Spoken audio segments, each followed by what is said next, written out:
کل جو باتیں ہو رہی تھیں نا کہ تحقیق طلب امور ہیں جن میں ریسرچ ہونی چاہیے، کچھ ہو رہی ہے، اس میں ایک ذکر میں بھول گیا تھا کشتی نو کے متعلق۔ جو کشتی نو کا ذکر قرآن کریم میں ملتا ہے اس سے بھی پتہ چلتا ہے کہ یہ آئندہ آنے والوں کے لیے ایک نشان بنے گی۔ خاص ایسی آیت ہے جو وقت کے ساتھ ختم نہیں ہو رہی اسی وقت، بلکہ آئندہ بھی غالباً اس کا اثر چلے گا۔ یہ استنباط ہے میرا اس سے، جس کا مطلب ہے کہ اس کو بھی کہیں ممیز کی طرح دریافت ہونا چاہیے۔ اس پر میں نے غالباً کسی مجلس میں ذکر کیا تھا، تو کراچی سے منیر احمد خان صاحب جو ہمارے محمودزاد بہن چھمو کہتے تھے ہم ان کو، ان کے میاں ہیں، اور یو پی کے بہت پرانے مخلص خاندان یحییٰ خان صاحب اسی خاندان کے تھے، ان کے فرزند ہیں۔ انہوں نے مجھے ملاقات کے وقت بتایا کہ میں پہلے اس پہ بہت تحقیق کر چکا ہوں اور بہت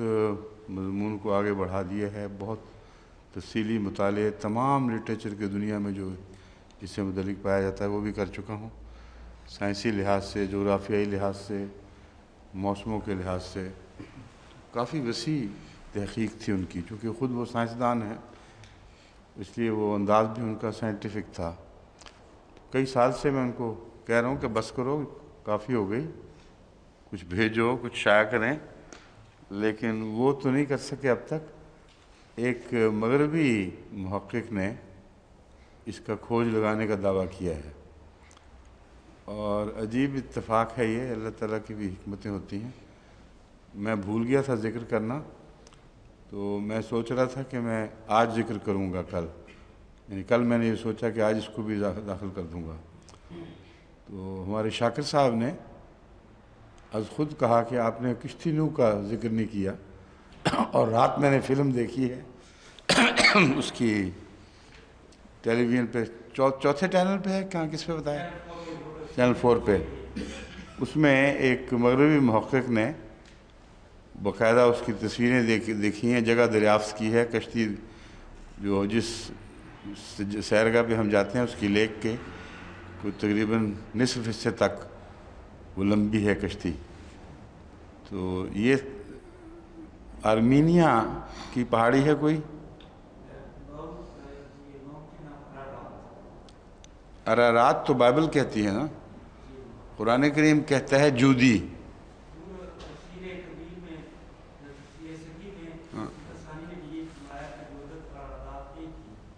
نہیں، میں آپ کو بتا رہا ہوں، قرآن کریم میں ارات نہیں لکھا، جودی لکھا ہے۔ اور حضرت مسلم موعود نے جہاں تک مجھے یاد ہے یہ لکھا ہوا ہے کہ جودی کا پہلے تو کوئی پتہ نہیں تھا کہاں ہے، لیکن اب ایک جگہ جودی آرمینیا کی پہاڑیوں میں ملی ہے، اس کا نام جودی ہے۔ تو اس ساری تحقیق ایک طرف، اور یہ جغرافیائی نقطہ نگاہ سے جائزہ لینا کہ اگر اس پہاڑ تک جس کا ذکر کیا جاتا ہے جودی کے طور پر پانی بلند ہو جائے تو باقی دنیا کتنی غرق ہوگی، اور اتنا پانی اس برتن میں سما سکتا ہے کہ نہیں، کیونکہ وہ جو نقشہ قرآن کریم نے کھینچا ہے وہ تو ایک پیالے کا سا نقشہ ہے، ایک ایسا علاقہ ہے جو چاروں طرف سے پہاڑیوں میں گھرا ہوا ہے، خواہ وہ بہت وسیع سے ہی، مگر جب بہت زیادہ بارشیں ہوں تو ایسے علاقے جو پہاڑوں پیالوں کی طرح ہوتے ہیں ان میں پانی کے نکاس کے بعض راستے تو ضرور ہوتے ہیں، مگر جب بہت زیادہ بارش ہو جائے اور زمین بھی ابلے تو نکاس کی رفتار تھوڑی ہوتی ہے اور پانی بڑھنے کی رفتار بڑھ جاتی ہے۔ تو ایک وقت ایسا آ سکتا ہے کہ پانی اس سطح تک پہنچ جائے کہ ویسے وہ نہ رہ سکتا ہو۔ عام سیلاب جو آتے ہیں یہی ہوتا ہے، روزمرہ آپ دیکھتے ہیں، انگلستان میں سیلاب آئے تھے، بظاہر فلیٹ جگہ ہے بالکل، لیکن بہت زور مارتی ہے جب بارش اور دریا بھی ابلتے ہیں، تو وہ علاقے جو عام طور پر اس پانی کو اپنے پاس سمیٹ سکتے ہی نہیں، ان میں 8-8 10-10 14-14 فٹ تک پانی چلا جاتا ہے۔ تو یہ اس نقطۂ نگاہ سے بھی پھر تحقیق ضروری ہوگی کہ کتنی تیز بارش، کتنا خوفناک طوفان چاہیے پانی کو اس مقام تک اونچا کرنے کے لیے، اور اس کے جو نکاس ہیں وہ اتنے زیادہ تو نہیں کہ اتنا اونچا پانی ہو ہی نہ سکتا ہو، سوائے اس کے کہ ہزارہ میل کا علاقہ غرق ہو۔ تو یہ سارے باتیں ایسی ہیں جو دیکھنے والی ہیں۔ اس کے علاوہ تاریخی لحاظ سے اس کی گواہیاں دوسری دنیا میں تلاش کرنا، چنانچہ میں نے عثمان چینی صاحب سے کہا تھا کہ وہ چینی تاریخ میں تلاش کریں، چنانچہ ہم کافی سیٹنگز کر چکے ہیں اکٹھے بیٹھ کے۔ وہ کافی مطالعہ کے بعد انہوں نے ایک پرانے نبی کا تو نہیں مگر بعض بڑے بزرگوں کا ذکر کیا ہے جن کے زمانے میں ایک طوفان آیا تھا چائنا کی تاریخ کے مطابق، اور وہ طوفان بالکل حضرت نوح کے طوفان کے مشابہ ہے۔ تو وہ کیا بات تھی، کیا حضرت نوح کی اولاد چائنا میں گئی ہے اور انہی تاریخی یادوں کو ساتھ لے گئی ہے، یا اسی، اور وہ زمانہ بھی کم و بیش نوح کا زمانہ ہے، وہ تاریخ جو بتاتی ہے۔ اس لیے حیرت انگیز آپس میں مماثلت پائی جاتی ہے۔ تو منیر خان صاحب کو میں توجہ دلاتا ہوں اور دوسرے محققین کو بھی کہ تحقیق کے دائرے کو وسیع کرنا ہوگا، محض تنگ دائرے میں تحقیق جو ہے کافی نہیں ہے۔ تاریخی حوالوں کے لحاظ سے، قومی روایات کے لحاظ سے، اور وہ جو میں نے واقعہ بیان کیا تھا حضرت نوح کے طوفان کا، درس کے دوران ہی کیا تھا نا، کہ جس میں ذکر کیا تھا کہ کھدائی میں نکلا ہے، ایسی تختیاں نکلی ہیں جس میں حضرت نوح کے یہ نکلی ہیں دجلہ اور فرات کے درمیانی علاقے میں، ایسی تختیاں نکلی ہیں کھدائی میں جن میں حضرت نوح کا نام تو نہیں لیا گیا، کسی اور کا نام لیا گیا ہے، مگر اس نام کے ساتھ بین ہی وہی واقعہ لکھا ہے جو حضرت نوح کا ہے۔ جو اس کے ناموں کی تفسیر مجھے یاد نہیں، اس پہ میں نے ریسرچ گروپ کو لگایا ہوا ہے تحقیق کے لیے۔ وہ یہ دریافت ہے کہ کھدائی کے دوران دریائے دجلہ کے کنارے پر غالباً، یعنی دجلہ کے قریب نسبتاً فرات سے، ایسا ایک علاقہ تھا جہاں کھدائی کے دوران مٹی کی پلیٹیں ملی ہیں،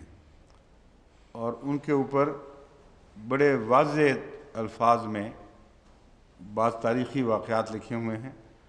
اور خلاصہ اس کا یہ ہے کہ لکھنے والا بتاتا ہے کہ میں پھر حق کی تلاش میں ڈھونڈتا ہوا فلاں مشہور بزرگ کے پاس پہنچا، جو بہت بڑا عالم اور عقل کا ایک مینار دکھائی دیتا تھا، مشہور تھا بہت۔ اس کے پاس پہنچا، اس نے جو واقعہ بیان کیا کہ ایک ایسا واقعہ گزرا تھا، اس میں بین ہی حضرت نوح والا واقعہ ہے۔ تمام روایتوں سے قریب تر وہی روایت ہے جو تختیوں پر لکھی ہوئی ملی ہے، اور نام کوئی اور لے رہا ہے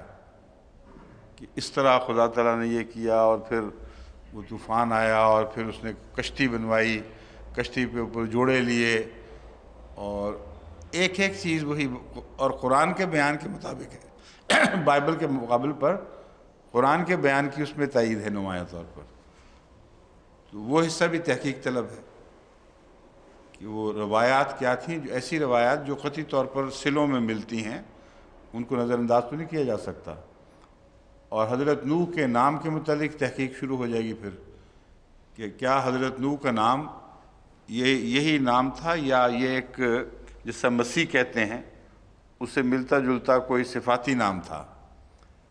اور اصل نام وہ تو نہیں جو سلوں پہ لکھا ہوا ہے۔ اور پھر جہاں کشتی ملتی ہے وہاں تک سلطنت کا پھیلاؤ، سلطنت کا ضروری تو نہیں مگر علاقہ، وہ جس جگہ یہ تختیاں ملی ہیں اور جس علاقے کے ساتھ ذکر ہے اس کا اس علاقے سے جوڑ کیا ہے جہاں کہا جاتا ہے کہ کشتی ملی ہے۔ اور کشتی پریزرو تبھی ہو سکتی ہے یا تو وہ پہاڑوں میں زلزلے میں آ کر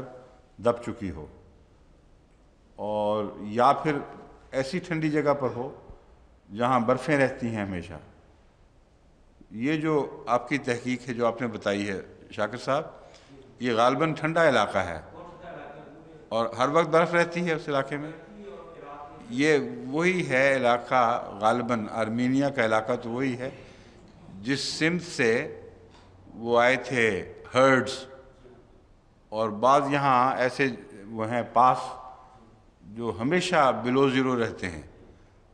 تو یہ بھی ہو سکتا ہے کہ وہ علاقہ کشتی اس زمانے میں جب برفیں پگھلی ہیں تو یہ طوفان آیا ہے نا، اور اتنا بڑا طوفان صرف بارش سے نہیں آ سکتا۔ یہ جو فرمایا ہے قرآن کریم نے کہ زمین سے چشمے ابل پڑے، تو یہ چشمے ابلنے کا منظر برفوں کے غیر معمولی پگھلنے کا تصور سامنے لاتا ہے، کیونکہ پہاڑوں پر جب بہت زیادہ برفیں پگھلتی ہیں تو انڈر گراؤنڈ وہ دریا بنتے ہیں جو نیچے تک پانی سطح زمین سے نیچے چلتے ہیں، اور پھر کسی جگہ جا کے پھر وہ پھوٹتے ہیں۔ تو اچانک بے شمار سوراخوں سے گویا کہ دریا کی طرح پانی ابلے گا، اور یہ بتا رہا ہے کہ اس سے پہلے وہاں کوئی بہت بڑی گرمی کی لہر آئی ہوگی جو وسیع پیمانے پر برفوں کو پگھلانے کا موجب بن جائے۔ پھر جغرافیہ کا اس پہلو سے، تاریخی جغرافیہ کا مطالعہ کہ کن حصوں میں تاریخی طور پر سردی گرمی کی لہریں آتی رہی ہیں اور ان کا انطباق اس مضمون سے، تو بس اس تحقیق کے جو امکانی دائرے ہیں ان کا میں ذکر کر رہا ہوں۔ ضروری نہیں کہ صرف منیر احمد خان صاحب تک ہی تحقیق کو محدود رکھا جائے۔ ایک حصے پر انہوں نے نظر ڈالی ہے، دوسرے حصے جو میں بیان کر رہا ہوں قومی تاریخوں سے اور جغرافیائی لحاظ سے اور حسابی روح سے پتہ کرنا کہ یہ ممکن ہے کہ نہیں۔ ایک دفعہ میں نے ڈاکٹر عبدالسلام صاحب سے پوچھا تھا کہ مجھے حساب لگا کے بتائیں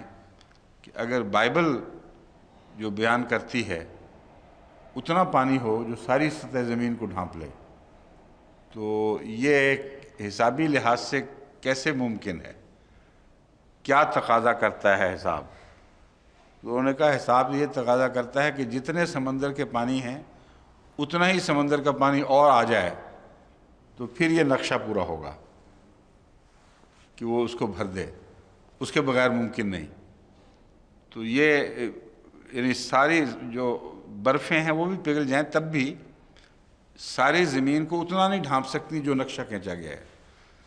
مگر قرآن کریم نے تو بہت ہی معقول نقشہ کھینچا ہے۔ ساری دنیا کے غرق ہونے کا ذکر ہی کوئی نہیں، اس علاقے کا طوفان ہے لیکن وسیع علاقہ ہے، اور طوفان ایسا ہے جس کی تاریخ میں کوئی مثال نہیں۔ بس اس پہلو سے اس کے شواہد لازماً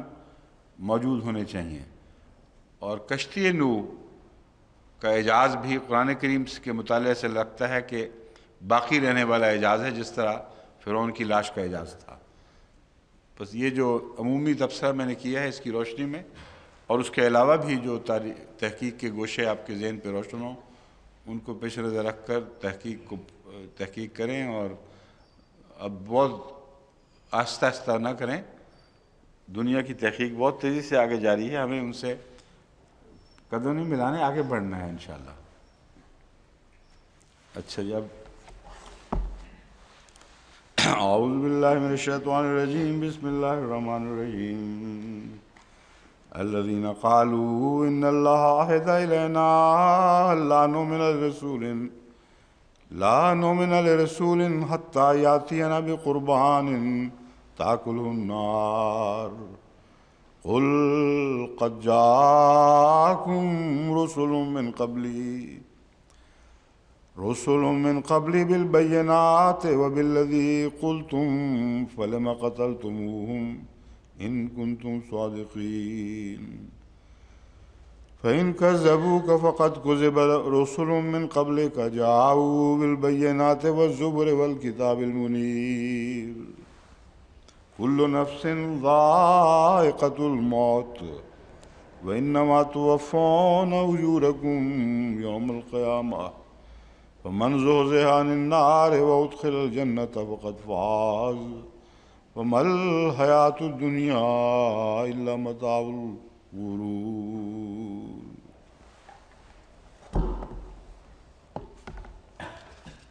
پہلی آیت پر جو بات چل رہی ہے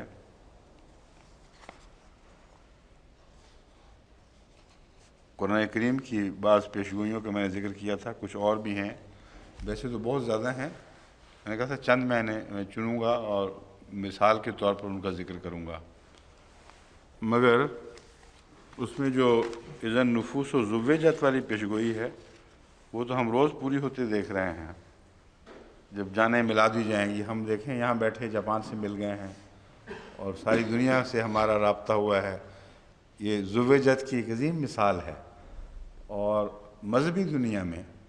صرف جماعت احمدیہ ہے جو زوجت کی مثال پیش کر رہی ہے، کوئی دنیا میں ایسی جماعت نہیں، بلکہ دوسرے جو غیر مسلم تحریکیں ہیں، غیر مسلم غیر مذہبی لیکن انسانی امور میں دلچسپی لینے والی، وہ بھی دیکھتی ہیں تو حسرت سے کہتی ہیں کہ ہم سوچا کرتے تھے کہ کاش ایسا کوئی رابطہ کا نظام ہمارے درمیان بھی ہوتا، مگر نہیں ہو سکا۔ چنانچہ آسٹریلیا سے جو مبلغ ان کی سیکرٹری تبلیغ کی رپورٹ ملی ہے، وہ لکھتے ہیں کہ ہم نے ایک موقع پر یہاں کے ایک ممبر پارلیمنٹ کو بھی اور دوسرے بارسوخ لوگوں کو، حکومت سے تعلق رکھنے والوں کو بھی اور خدمت کرنے والوں کو بھی بلایا تھا تاکہ مسجد کا تعارف کروائیں۔ جب ایم ٹی اے والے کمرے میں پہنچے ہیں اور دیکھا انہوں نے کہ دنیا میں کیا ہو رہا ہے، تو اب مجھے یاد نہیں وہ وزیر تھے یا اور کوئی حکومت کے افسر تھے بڑے، لیکن وہ خدمت کے کاموں میں بھی ملوث ہیں بہت، تو انہوں نے بڑی حسرت سے کہا کہ ہم یہ سوچا کرتے تھے کہ کوئی ایسا بھی ٹیلی ویژن ہو جو سارے عالم پر محیط ہو اور اس میں اچھے اچھے کاموں والوں کے آپس میں رابطے ہوں، لیکن ہمیں نہیں پتا تھا کہ پہلے وجود میں آ چکا ہے، وہ تمہارے ذریعے وجود میں آ چکا ہے۔ تو یہ بھی ایک پیشگوئی ہے اذا النفوس زوجت، جو اپنی ایک نئی شان کے ساتھ جماعت احمدیہ کے ذریعے پوری ہوئی ہے، اور تمام دنیا میں ہمارے نفوس اللہ کے فضل سے اس پیشگوئی کے مطابق مل گئے ہیں۔ اور ان نفوس کا ایک مطلب یہ بھی ہے وہ قابل ذکر وجود جو خدا تعالیٰ کے نظر میں نفوس کہلانے کے مستحق ہیں، ان کا آپس میں امتزاج ہوگا، ایک دوسرے سے ملائے جائیں گے۔ جو اور ہیں، ایک تو تھی نا زوجت والی، ایک صورت ہے حطمہ، اس کے متعلق میں پہلے بھی سوال جواب کی مجالس میں کئی دفعہ روشنی ڈال چکا ہوں، خطبے میں بھی غالباً ذکر کیا تھا کہ یہ قطعی طور پر روحانی معنوں کے علاوہ اس زمانے میں ایجاد ہونے والے ایٹم بم کا ذکر کرتی ہے، اور اصطلاحیں وہ استعمال کر رہی ہے جس نے پرانے زمانے میں تفسیر کرنے والوں کو بہت دقت میں مبتلا رکھا ہے، کیونکہ واضح طور پر جب تک پتہ نہ ہو کہ ایٹم بم دنیا میں کوئی چیز ہے، ایسی صورت کی تشریح کرنا جو قطعی طور پر ایٹم بم کے وجود پر روشنی ڈال رہی ہو اور کھلے لفظوں میں ڈال رہی ہو، وہ تفسیر والوں کے لیے بڑی مشکل پڑ جاتی ہے کہ یہ کیا چیز ہے آخر۔ سب سے اہم نقطہ اس میں یہ ہے، پہلے تو عمومی تعارف کراؤں، ویل لکل ہمزۃ لمزۃ الذی جمع مالا وعددا یحسب ان مالہ اخلدا کلا لینبذن فی الحطمۃ وما ادراک ما الحطمہ۔ اس میں ایک فرد کا بھی ذکر چل سکتا ہے، اور قرآن کریم کا محاورہ جس طرح بتاتا ہے بعض قوموں کا ذکر بھی چل سکتا ہے ایک فرد کے حوالے سے۔ ہر وہ شخص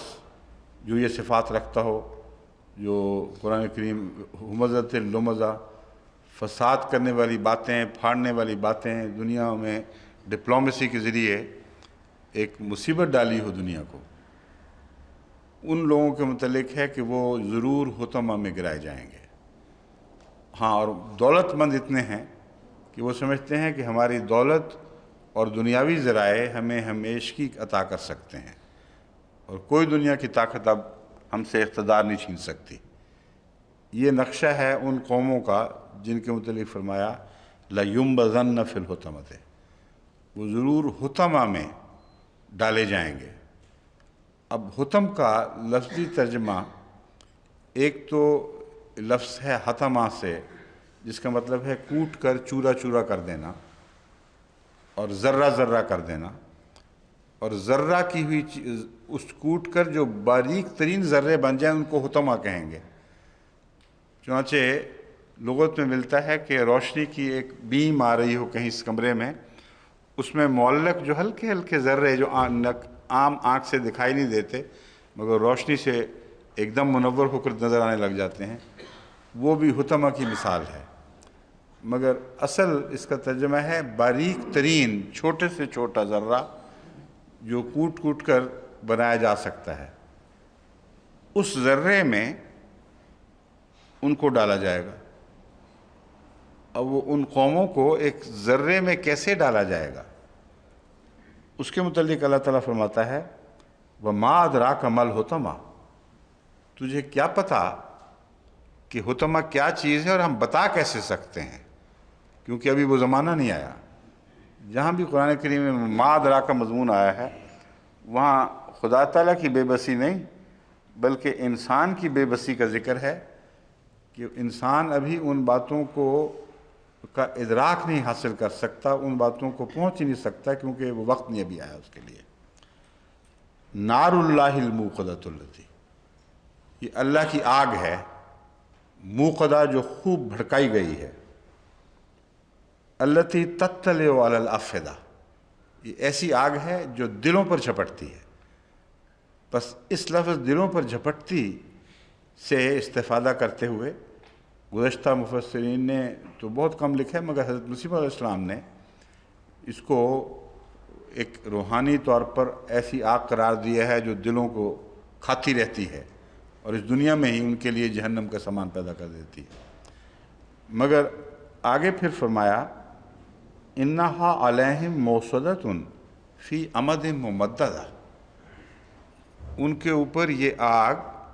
بند کی گئی ہے ایسے ستونوں میں جو کھنچ کر لمبے ہو گئے ہوں اور بیضوی کی شکل اختیار کر کے یوں کر کے لمبے ہو جائیں۔ اب وہ ذرہ کی تعریف ہو رہی ہے، اصل بات یہ بھولیں نہیں، حطمہ کی تعریف ہو رہی ہے۔ حطمہ کیا چیز ہے؟ اور حطمہ ایک ایسی آگ ہے جو قوموں کو ہڑپ کر سکتی ہے، اور ہے وہ اتنی چھوٹی چیز کہ ایک ذرے میں قید ہے، لیکن پھٹنے سے پہلے وہ کھنچ کر لمبا ہوگا اور ستون کی شکل اختیار کر جائے گا تھوڑی دیر کے لیے۔ میں نے یہی نقشہ ایٹم بم کا پھٹنے سے پہلے کا سائنٹیفک رسالوں میں نے دیکھا ہے، اور جو تصویریں کھینچی ہیں وہ بالکل عمود کی یوں کر کے پھٹنے سے پہلے لمبے ہو رہے ہیں، اور قرآن کریم کی اس آیت کا بالکل لفظی ترجمہ ان تصویروں میں دکھائی دیتا ہے۔ پھر دلوں پر جھپٹنے کا مضمون تھا کہ ایک تو روحانی معنی ہے، وہ بالکل درست کہ روحانی معنی بھی قرآن کریم کے بہت بطون ہیں، اس کے بغیر تو پچھلا سارا زمانہ قرآن کی اس صورت کی برکتوں سے محروم رہ جاتا اگر کوئی روحانی پیغام نہ ہوتا تو، کیونکہ ابھی ایٹم کا زمانہ تو آج نہیں تھا، وہ ما ادراکا کا دور تھا۔ اس کے متعلق جب میں نے تحقیق کی تو ایک ایسا سائنٹیفک رسالے میں ایسا مستند مضمون ملا جس کو لکھنے والے دنیا کے چوٹی کے علماء اور اس فن میں ساری دنیا میں مستند ہیں۔ ان میں تصویریں دیکھ کر انہوں نے یہ بات سمجھائی اور خاص طور پر جاپان کا ذکر کیا کہ جاپان کے ایٹم بم جب گرا ہے تو اس کی جو ویوز نکلی ہیں انرجی کی، اس کا ہم نے مطالعہ جو کیا ہے تو پتہ یہ چلا کہ گرمی کی آگ کی ویو، آگ پھٹی ہے ایک دم، لیکن جو آگ کی ویو کا سفر کی رفتار تھی وہ ہلکی تھی، اور جو شاک ویوز تھیں ان کی رفتار تیز تھی۔ اس لیے لوگ جو مرے ہیں وہ شاک ویو کے دل پر اثر ہونے کی وجہ سے مرے ہیں۔ اب بتائیں یہ کیسا اعجاز ہے جس کی کوئی مثال دنیا میں نظر آتی ہے؟ 1400 سال پہلے جبکہ ایک ذرے میں آگ کے بند ہونے کا کوئی وہم و گمان بھی نہیں ہو سکتا، اس کو ایسے طریقے پہ پھر بیان کر دیا کہ وقت کا انسان چیلنج کر کے تمسخر بھی نہیں اڑا سکا۔ میں نے مفسرین کو دیکھا تو خاموش ہیں اس بات پر۔ یہ جو صورت ہے اس پہ زیادہ سے زیادہ یہ کہتے ہیں کہ جہنم میں ستون ہوں گے کچھ، ان ستونوں میں آگ بند کرنے کا کیا مطلب؟ ستون تو مان لیے ہال ہے، ستون ہے، مگر ان ستونوں میں آگ بند کرنے کا کیا ذکر ہوا؟ اور پھر اس کو حطامہ کیوں کہا جا رہا ہے؟ اس کی کوئی تشریح کہیں نہیں ملتی۔ تو یا تو مفسرین خاموش ہو کے گزر گئے ہیں، یا ایک آئندہ جہنم کے تصور میں اپنے دل کو مطمئن کر رہے ہیں کہ اس دنیا میں تو ناقابل فہم ہے، مگر یہ نہیں دیکھتے کہ اللہ نے فرمایا تھا کہ تم نہیں سمجھ سکتے، وہ دور ایسا ہے جس کی وجہ سے تم نہیں سمجھتے۔ مگر قرآنی پیشگوئیوں کے پورے ہونے کے جب وقت آتے ہیں تو انسان کا علم اس زمانے کے میں اتنا بڑھ چکا ہوتا ہے کہ پھر وہ باتیں جو پہلے سمجھ میں نہیں آتی تھیں وہ سمجھ میں آنے لگتی ہیں۔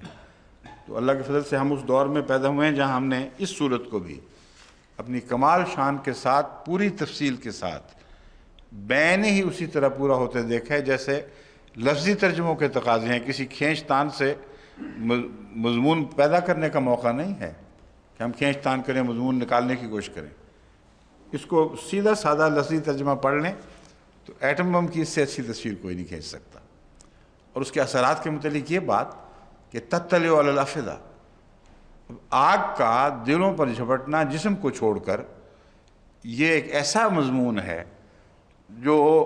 بیفل کر دیتا ہے عقل کو۔ محمد صلی اللہ علیہ وسلم کے زمانے میں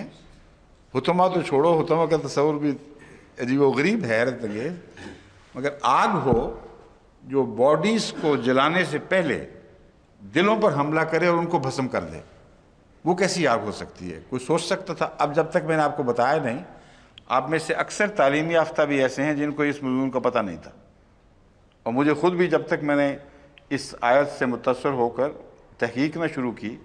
مجھے کچھ پتہ نہیں تھا کہ یہ ایٹم بم کیسی تباہی مچاتا ہے اور کس طرح موتیں واقع ہوتی ہیں۔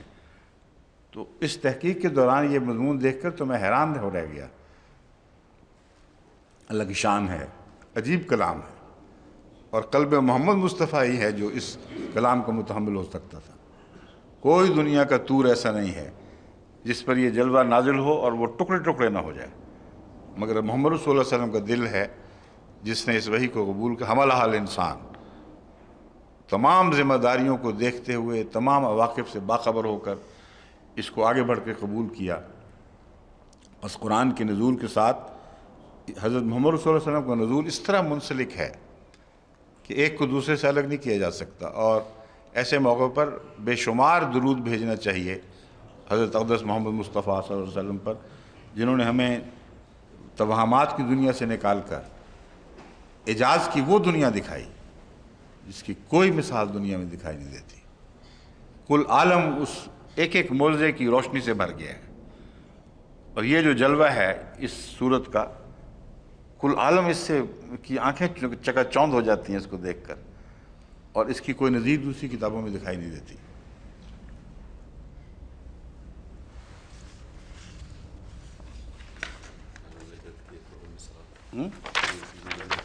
اچھا، ہاں، زبیدت کی ایک اور مثال، ابھی بات میں کر رہا تھا آسٹریلیا کی، تو میں نے کہا تھا مجھے یاد نہیں کہ وہ وزیر تھے یا کون، جنہوں وہ کہتے ہیں وہ وزیر تھے، امیگریشن کے وزیر تھے، وہ ان کے ساتھ ایک ٹیم آئی تھی اور 4 تاریخ کو مسجد آئے تھے۔ وہ حیران ہوا کہ اتنی چھوٹی سی جماعت اور اتنا بڑا کام، ایم ٹی اے چلانا کوئی معمولی بات نہیں۔ انہوں نے کہا بہت ہی عظیم کام ہے۔ جسوال صاحب یہاں نہیں ہیں، وہ ان کو ورنہ مبارکباد میں دے دیتا، مگر وہ کسی اور جگہ دیکھ رہے ہوں شاید۔ تو زوجت میں ایک یہاں سے وہاں کے فاصلے بھی مل گئے ہیں، اور آسٹریلیا کے اور یہاں کے بھی، اور جاپان کے اور یہاں کے بھی، عجیب اللہ کی شان ہے۔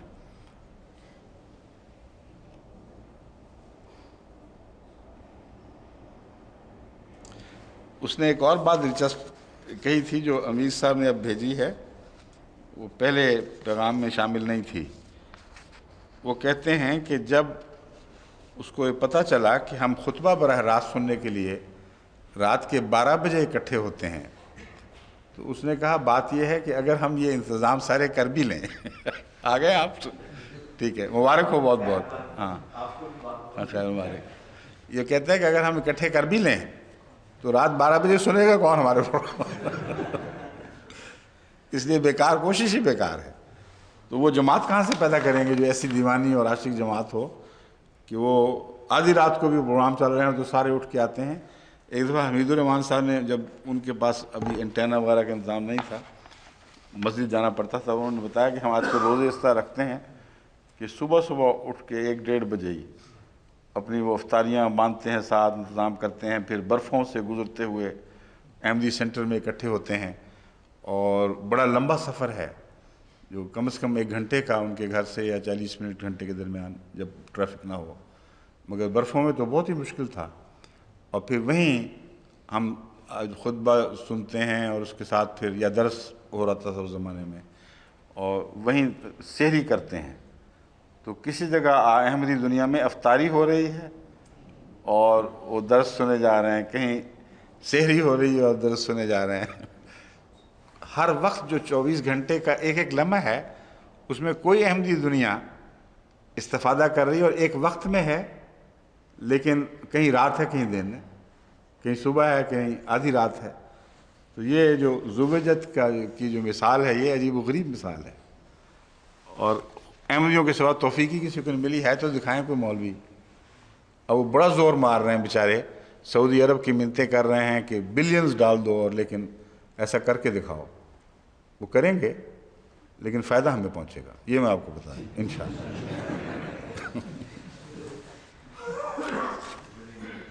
اچھا جی، آگے ہے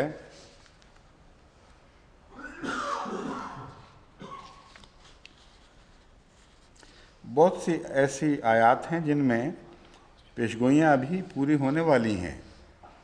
اور بہت قطعی ایسے نشان مل رہے ہیں جن سے پتہ چلتا ہے کہ ابھی سائنس اتنی ترقی نہیں کی کہ وہاں تک پہنچے۔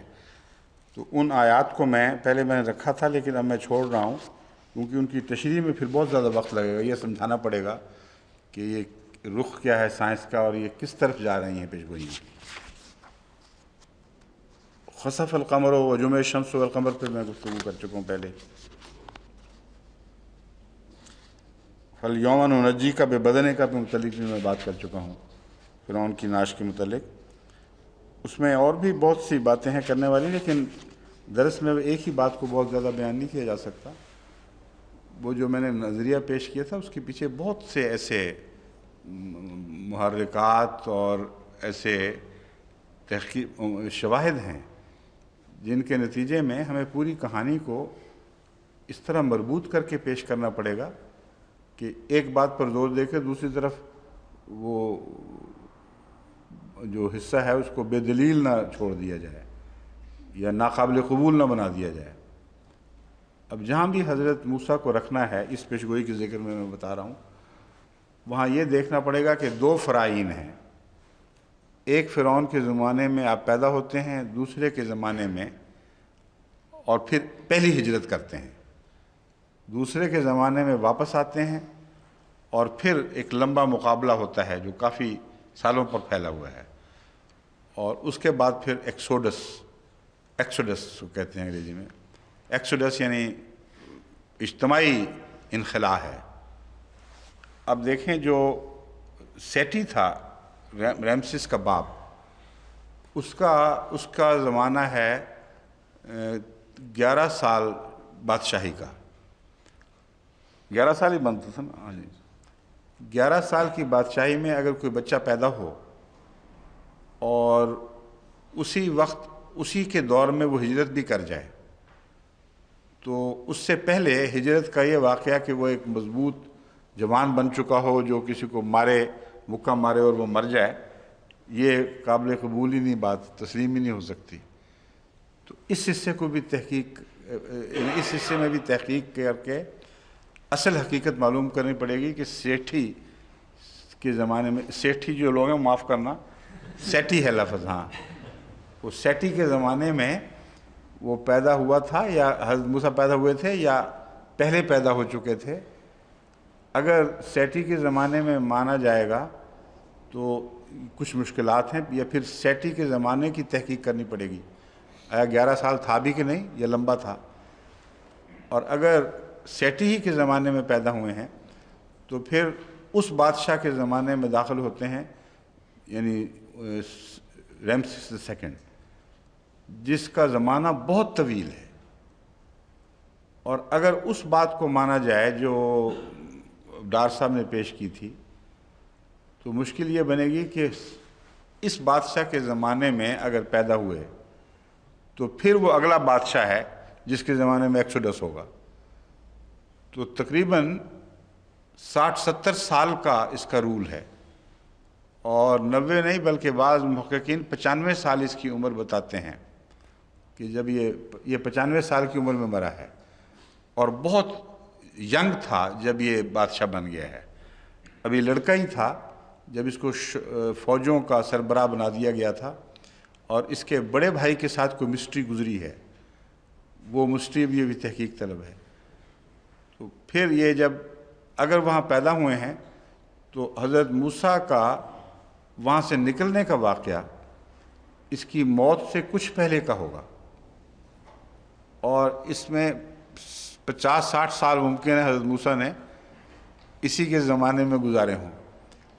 پھر جب نکلے ہیں تو مدین کی زمین سے واپس آئے ہیں، جب یہ اطلاع ملی ہے کہ بادشاہ فوت ہو چکا ہے، اب واپس جاؤ۔ اور میں نے پہلے بھی اشارہ کیا تھا ایک موقع پر کہ پرانے زمانوں میں دستور تھا، یہ بھی ابھی مزید تحقیق طلب ہے، کہ ایک بادشاہ کے وقت کے جانے کے ساتھ قانون بدل دیا کرتے تھے۔ بعض دفعہ ان کے خداؤں کے تصور بدلتے تھے، اس کے مطابق قانون بدل جاتا تھا۔ تو ایک بادشاہ کے وقت میں کسی نے جرم کیا اور بھاگا ہو، تو جب اس کی حکومت کا تختہ الٹ جائے، خواہ مر کر یا ویسے، تو اگلے بادشاہ کے وقت از خود وہ جرم قائم نہیں رہتا۔ چنانچہ فرعون نے اس جرم کی، جس فرعون کے سامنے پیش ہوئے ہیں، اس نے اس جرم کے حوالے سے آپ کو پکڑا نہیں، پکڑ سکتا تھا، ورنہ وہ کہتا ہے کہ تو نے ہمارا جرم کیا تھا اور بھاگ گیا تھا، لیکن پکڑتا کیوں نہیں؟ پھر معلوم ہوتا ہے کہ اس قسم کا رواج وہاں تھا کہ بادشاہ بدلنے سے قوانین پھر نئے آ جاتے تھے، اور بعض پرانے مجرم جو ہے وہ پھر اپنے ملک میں واپس آ سکتے تھے۔ اگر نہیں تھا تو پھر یہ تعجب انگیز بات ہے کہ ایسا کیوں ہوا۔ اچھا، اب اس کو سارا زمانہ دیکھنے کے بعد اگر حضرت موسیٰ اگلے فرعون کے وقت میں پہنچے تو اس زمانے میں ایکسوڈس کے کیا نشان ہمیں ملتے ہیں، اور وہ کون سا فرعون تھا جو تعمیرات تو پہلا کر گیا اور قرآن اس کو تعمیروں والا فرعون کہہ رہا ہے؟ تو تحقیق کا یہ مطلب نہیں ہوتا کہ جو خواہش کرو وہ تحقیق ہو گئی۔ تحقیق کے دوران کئی مشکلات پیش ہوتی ہیں، مختلف پہلو کھنگالنے پڑتے ہیں، بس ان تمام پہلوؤں پر وقت لگے گا، کیونکہ یہ جتنے قدیم تاریخ ہے، اور وہ یعنی اگرچہ تختیوں میں ملتی ہے، مگر چونکہ زبان کے متعلق بھی دقتیں ہیں، اس لیے ہم اتنی جلدی کسی نتیجے تک نہیں پہنچ سکتے، مگر میں جماعت کو مطلع کر رہا ہوں اس وقت تک یہ صورتحال ہے۔ آئندہ اس سلسلے میں جو مواد مہیا ہو وہ اگر علماء تحقیق کے بعد بھیجیں تو قابل قبول ہوگا، شکریہ کے ساتھ قبول کریں گے۔ بس یہ جو ہے فرعون کا واقعہ، اس پہ اور مزید کہنے کی ضرورت نہیں۔ اذا زلزلت الارض زلزالها واخرجت الارض اثقالها وقال الانسان ما لها یومئذ تحدث اخبارها بان ربک اوحی لها۔ یہ سورہ الزلزال ہے، جس میں ایک ایسے زمانے کی خبر دی گئی ہے جب زمین پہ لرزہ طاری ہو جائے گا، اور انقلابات کے لیے جو ہلچل ہوتی ہے ویسی ہلچل مچے گی۔ وَأَخْرَجَتِ الْأَرْضُ أَثْقَالَهَا، اور زمین اپنے بوجھ باہر نکالے گی۔ راز نہیں فرمایا، اثقالہا ہے. اثقالہا میں وہ دور بنتا ہے جس میں ہیوی میٹلز کا زمانہ ہوگا، جبکہ ہیوی ایلیمنٹس دنیا میں آ کر انقلابی تبدیلیاں پیدا کریں گے سائنس میں. اور اثقالہا کا اور مطلب بنتا نہیں. یا دوسرا کہ زمین اپنے عام چیزیں اگلے گی جو بوجھل ہوں گی، تو یہ تو حضرت داؤد کے زمانے میں بھی تھا، تانبا بھی نکلا تھا، لوہا بھی نکلا تھا. تو وہ باتیں جو ماضی سے تعلق رکھتی ہیں ان کو پیشگوئی کے طور پر مستقبل میں بیان کرنا بے معنی بات ہے. اس لیے معلوم ہوتا ہے کہ وہ چیزیں جو پہلے زمین اگلا کرتی تھی وہ آئندہ اگلی جانے والی چیزوں کے مقابل پر اثقال کہلا ہی نہیں سکیں گی. وہ معمولی بے وزن چیزیں ہو جائیں گی، کہ اس وقت جو زمین بوجھ نکالے گی وہ بہت بھاری ہوں گے. اور بعض ایسے ہیں جو اس زمانے میں جو ہیوی میٹل سمجھی جاتی تھی ان سے بھی دگنے وزن کی ہیں، بہت زیادہ ان کا ایٹامک نمبر ہے. بس سورہ زلزال میں بھی ایسا واقعہ ہوگا. فرماتا ہے وقال الانسان ما لہا، انسان کہے گا کہ اس کو ہو کیا گیا ہے، یہ کس دنیا میں ہم آ گئے ہیں. عجیب و غریب چیزیں ہیں جو زمین اچھال کر باہر پھینک رہی ہے. یومئذ تحدث اخبارہا بان ربک اوحی لہا. سائنسدان یہ نہ سمجھیں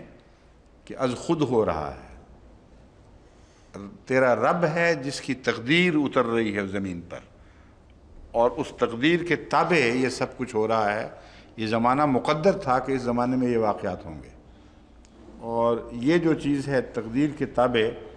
بعض چیزوں کا اجتماع، یہ ہر دور میں ہمیشہ ہوا کرتا ہے. اور دنیاوی ترقیات کا ایک تعلق روحانی تجلیات سے بھی ہوتا ہے. حضرت صلی اللہ علیہ وآلہ وسلم جب تشریف لائے ہیں تو آپ کے نور کے انتشار سے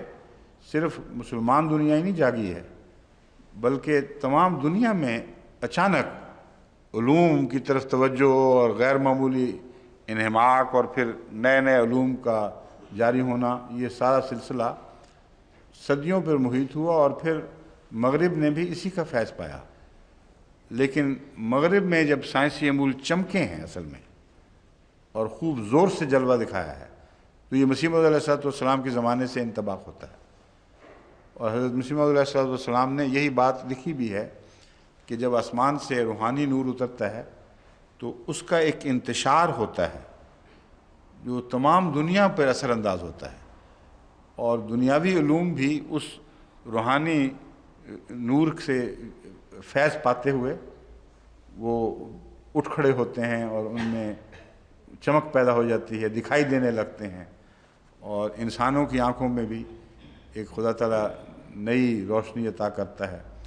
تو یہ وہ مضمون ہے سارا جس کے متعلق بِأَنَّ رَبَّكَ أَوْحَىٰ لَهَا کی آیت ہمیں اشارہ کرتی ہے، جس کی طرف کہ یہ جو باتیں ہو رہی ہیں یہ الہی تقدیر اور وحی کے تابع ہو رہی ہیں، یہ کوئی اتفاقی حادثات نہیں ہیں. آگے اب ایک پیشگوئی ہے بنی اسرائیل سے متعلق. وَقُلْنَا مِن بَعْدِهِ لِبَنِي إِسْرَائِيلَ اسْكُنُوا الْأَرْضَ فَإِذَا جَاءَ وَعْدُ الْآخِرَةِ جِئْنَا بِكُمْ لَفِيفًا. کہ جب آخرت کا وعدہ آئے گا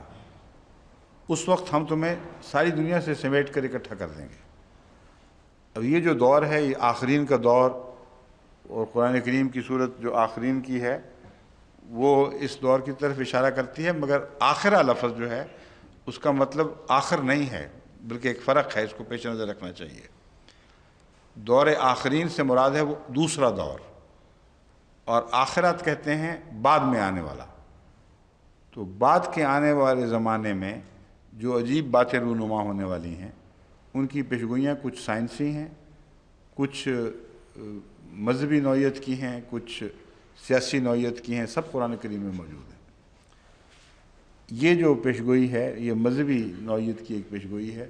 جس میں یہود کے متعلق فرمایا گیا کہ ہم تمہیں تمام دنیا سے اکٹھا کر کے ارض مقدس میں لے آئیں گے. اب یہ جو واقعہ ہوا ہے اس میں لوگ کہتے ہیں یہود کی چالاکی، ان کی سازشیں وہ ذریعہ بنے ہیں، جیسا سائنسدان ذریعہ بنتے ہیں، مگر یہ مقدر تھا، قرآن بتا رہا ہے،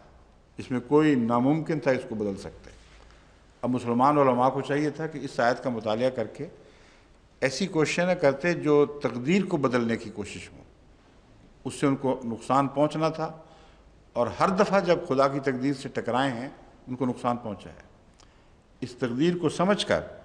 وہ کوششیں کرنی چاہیے تھیں جن کا قرآن کریم میں ذکر موجود ہے کہ وہ کوششیں ضرور کامیاب ہونی تھیں، ان کی طرف توجہ نہیں کی۔ تو میں یہ نہیں کہہ رہا کہ ہاتھ توڑ کر بیٹھ رہتے کہ خدا کی تقدیر نے ظاہر ہونا ہے، میں یہ بتا رہا ہوں کہ ایسی مبرم تقدیر تھی جس کے متعلق کوئی تبدیلی ممکن نہیں تھی، لیکن اس کے بعد کچھ ایک اور بھی تقدیر مقدر ہے، اس طرف اگر توجہ کرتے تو کم سے کم نقصان پر اسرائیل میں وہ جینا بکم لفیفہ کی پیشگوئی پوری بھی ہو جاتی، اور آخری فیض مسلمان پاتے اور آخری فتح مسلمانوں کو ہوتی۔ وہ ہے وَلَقَدْ كَتَبْنَا فِي الزُّبُورِ، یہ بنی اسرائیل 105 ہے، اور اب جو ہے الانبیاء، میں نے کہا بنی اسرائیل کو دوسرا نام کیا ہے سورت کا؟ اسراء۔ ہاں، تو یہ جو عربوں میں رائج ہے نام وہ اسراء ہے نا۔ میں اس لیے بتا رہا ہوں کہ بعض عرب بھی سنتے ہیں، مجھے یورپ سے بھی، بلکہ USSR کی ریاستوں سے بھی بعض خط ملتے ہیں کہ ہم دلچسپی لے رہے ہیں، عرب بیٹھے ہوتے ہیں، درس کو بھی سنتے ہیں، خطبے بھی سنتے ہیں، تو ان کو ہمیشہ اشتباہ ہو جاتا ہے بنی اسرائیل کیا چیز ہے۔ جس صورت کو ہمارے عموماً بر صغیر میں اور دوسرے علاقوں میں بھی بعض بنی اسرائیل کہا جاتا ہے، یہ اپنی طرف سے ان کی ایجاد نہیں ہے، رسول اللہ صلی اللہ علیہ وسلم سے جو نام ثابت ہیں ان میں سے ایک یہ نام ہے، مگر عربوں میں جو قرآن کریم چھپتے ہیں ان میں اس سورت کا نام اسراء لکھا ہوتا ہے۔ بس جب میں بنی اسرائیل کا حوالہ دے رہا ہوں تو جو عرب سن رہے ہیں وہ یاد رکھیں کہ یہ سورہ اسراء ہے جو قرآن ان کے چھپے ہوئے قرآن پر لکھی ہوتی ہے۔ اس میں سورہ اسراء 105، یہ بنی اسرائیل 105، اور آیتوں کا جب میں حوالہ دیتا ہوں تو ہم بسم اللہ کو پہلی آیت شمار کرتے ہیں، تو بعض دفعہ ان کے ہاں 104 ہوگا، نمبر 105 نہیں ہوگا، تو اس کو بھی ذہن میں رکھ لیں۔ دوسری آیت ہے الانبیاء 106 107، آیات ہیں دو۔ وَلَقَدْ كَتَبْنَا فِي الزُّبُورِ مِن بَعْدِ الذِّكْرِ أَنَّ الْأَرْضَ يَرِثُهَا عِبَادِيَ الصَّالِحُونَ إِنَّ فِي هَذَا لَبَلَاغًا لِقَوْمٍ عَابِدِينَ۔ کتنا کھول کر خدا تعالیٰ نے یہ پیغام سمجھایا تھا کہ اب اگر تم اس زمین پر قبضہ کرنا چاہتے ہو تو عباد الصالحین بننا پڑے گا، خدا کے پاک نیک بندے بنو گے تو یہ زمین ملے گی، ورنہ نہیں ملے گی، جو مرضی زور لگا لو۔ ان فی ھذا لبلاغا لقوم عابدین، اس میں ایک بہت بڑا پیغام ہے، وہ خدا کے بندے جو محمد رسول اللہ کی امت میں ہیں، عابدین کہلاتے ہیں، ان کے لیے اس میں ایک بہت بڑا پیغام ہے، ایک عظیم پیغام ہے، بلاغن۔ اس کو سمجھیں گے تو فائدہ اٹھائیں گے، نہیں سمجھیں گے تو ٹکرے مارتے رہیں گے، ان کا کچھ بھی نہیں بنے گا۔ اب تک تو نہ سمجھنے والا دور چل رہا ہے، بس یہ درس سن رہے ہیں عرب بھی، تمام دنیا میں لوگ سن رہے ہیں، ان کو میں سمجھاتا ہوں کہ اس پیغام کو سمجھیں، یہ بلاغن ہے، بہت بڑا عظیم الشان پیغام ہے۔ اس کے تابع اپنی روزمرہ کی زندگی کو صالح بنائیں، اور یہ صالح بنانے کا جو مضمون ہے اس کا حکومت کے تختے الٹنے سے کوئی تعلق نہیں ہے۔ حکومت کے اسلام کے نام پر تختے الٹنے کی کوششیں جو ہیں یہ اسلام کو یا اسلامی دنیا کو مزید کمزور کریں گی، کبھی بھی اس کا فائدہ نہ ماضی میں ہوا ہے نہ آئندہ ہوگا۔ اس لیے یہ ظلم نہ کریں اپنی جان پر، ایک خودکشی کے بعد یہ دوسری خودکشی ہو رہی ہے۔ پہلے خدا کی تقدیر سے غلط طریق پر ٹکرانے کی کوشش کی گئی، اور اس سے نقصان ہوا، جتنا تھوڑا ملنا تھا اس کو بڑھا دیا گیا بہت۔ وہ اسرائیل جو اسرائیلیوں کی کوششوں سے ملنا تھا ان کو، وہ تو چھوٹا سا خطہ تھا۔ جو اسرائیل ان کو مسلمانوں کی ناسمجھی کے نتیجے میں، ان کی لیڈرشپ کی غلطیوں کے نتیجے میں ملا ہے، وہ اس سے کئی گنا زیادہ ہے۔ کیوں جی آفتاب خان صاحب کتنے گنا زیادہ ہے وہ؟ میں نے گلف کرائسس میں حساب کر کے بتایا تھا 20-25 گنا بن جاتا ہے، بہت زیادہ ہے اس سے جو اصل تھا، بالکل چھوٹا سا تھا۔ تو یہ آیت جو ہے یہ زیر نظر نہیں، الانبیاء کی 106 107 اللہ تعالیٰ فرماتا ہے کہ تمہیں مل سکتا ہے، مگر ہم نے زبور میں داؤد کو، جس کے نام پر صہیونی تحریک چلی ہے، زائن ہل کا حضرت داؤد سے تعلق ہے، تو زائنسٹ موومنٹ نے جو اسرائیل لیا تھا، اگر تم چاہتے ہو کہ اسے حاصل کرو تو زبور پڑھ کے دیکھ لو، وہاں ہم نے یہ کہا تھا کہ بالآخر یہ زمین میرے عبادت گزار نیک بندوں کو ملے گی، عبادی الصالحون، اور اس پیغام کو بھول گئے، حالانکہ تنبیہ بھی تھی ان فی ھذا لبلاغا لقوم عابدین۔ تو قرآن کریم ہر موضوع پر پیشگوئیاں ایسی واضح فرماتا ہے جو کھیل تماشے نہیں ہیں، جو جادوگری سے کوئی تعلق نہیں رکھتی، لیکن ایسا جادو ہے جیسا دنیا میں کبھی دکھایا نہیں گیا، یعنی وہ کھل کے پورے افق کو گھیر لیتا ہے، اور اس میں ذہنی تاثرات وغیرہ کی کوئی بحث نہیں رہتی۔ جیسا سورج چڑھتا ہے اس طرح قرآن کریم کی پیشگوئیاں جب سچی نکلتی ہیں، ثابت ہوتی ہیں، تو سورج کی طرح چڑھ جاتی ہیں۔ پھر حتیٰ اذا فتحت یاجوج و ماجوج وہم من کل حدب ینسلون میں جو تفصیلی پیشگوئیاں ہیں، یہ بہت لمبا مضمون ہو جائے گا، مگر اس کا اکثر دور تو گزر چکا اور ہم دیکھ بھی چکے ہیں۔ ایک صرف تشریح ضروری ہے اس سلسلے میں، مفسرین کو مشکل پڑی ہے اس آیت کے ترجمے میں وَحَرَامٌ عَلَىٰ قَرْيَةٍ أَهْلَكْنَاهَا أَنَّهُمْ لَا يَرْجِعُونَ، کہ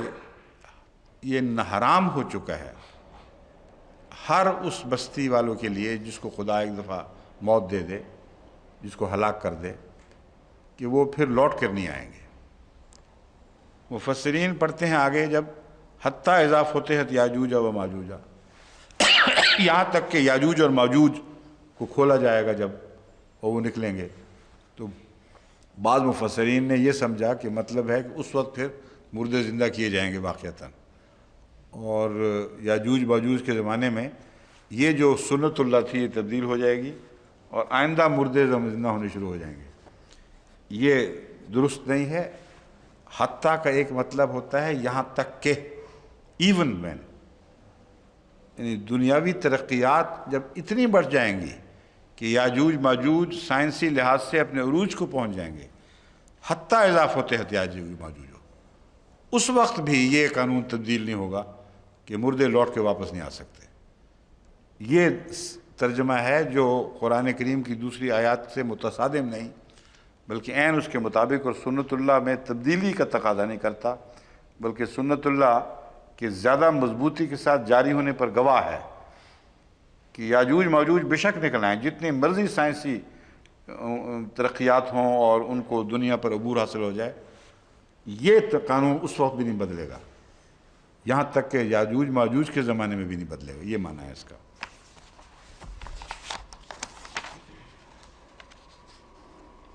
پھر یسألونک عن الجبال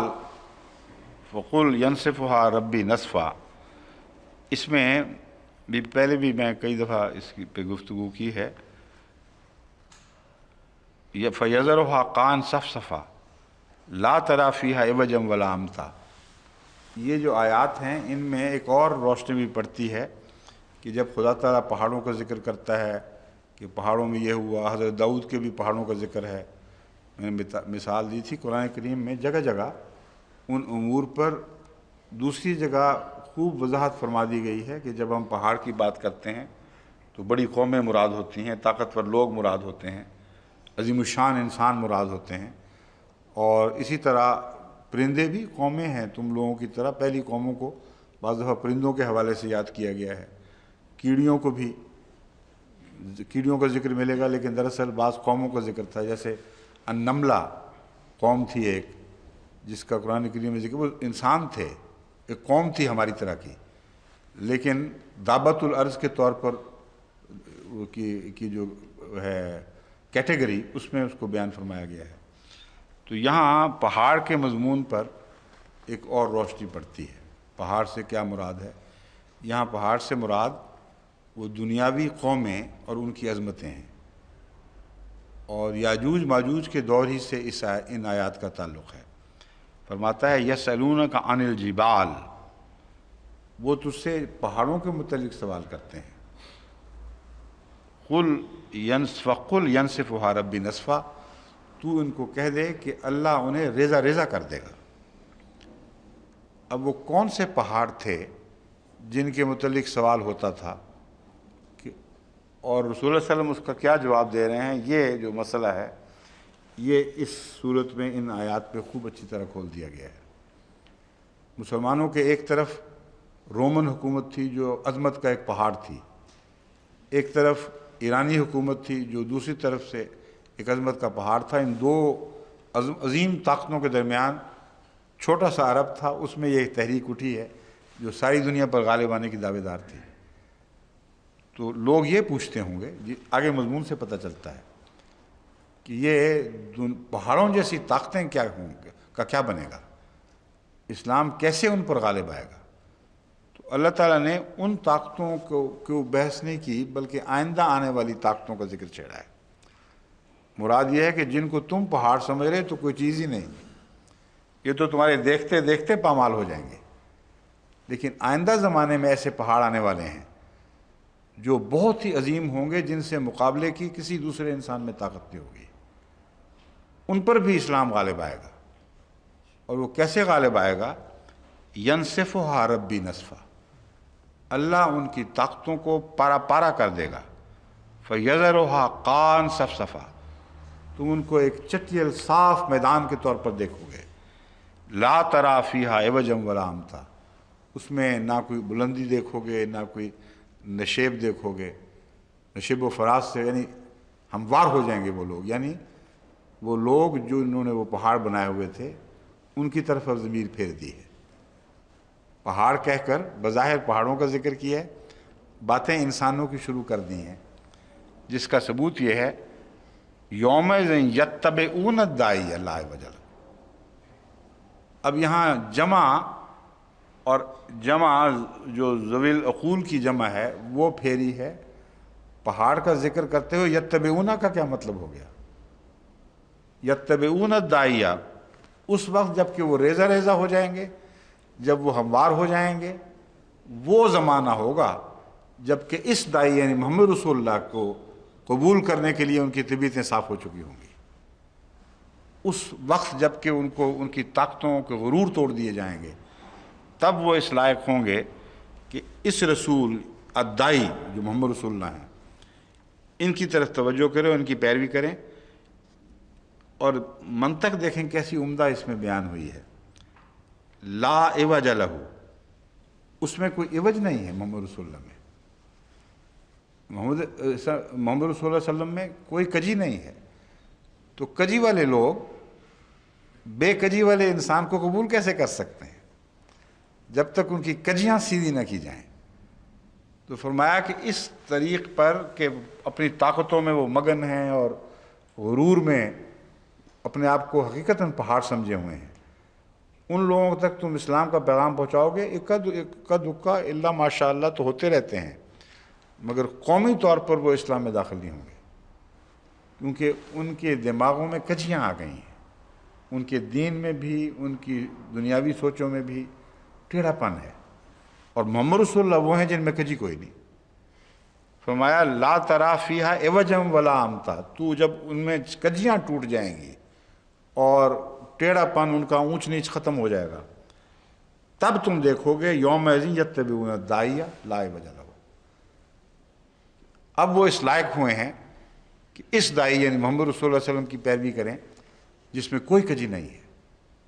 یہ جو آیت ہے یہ پہلی جو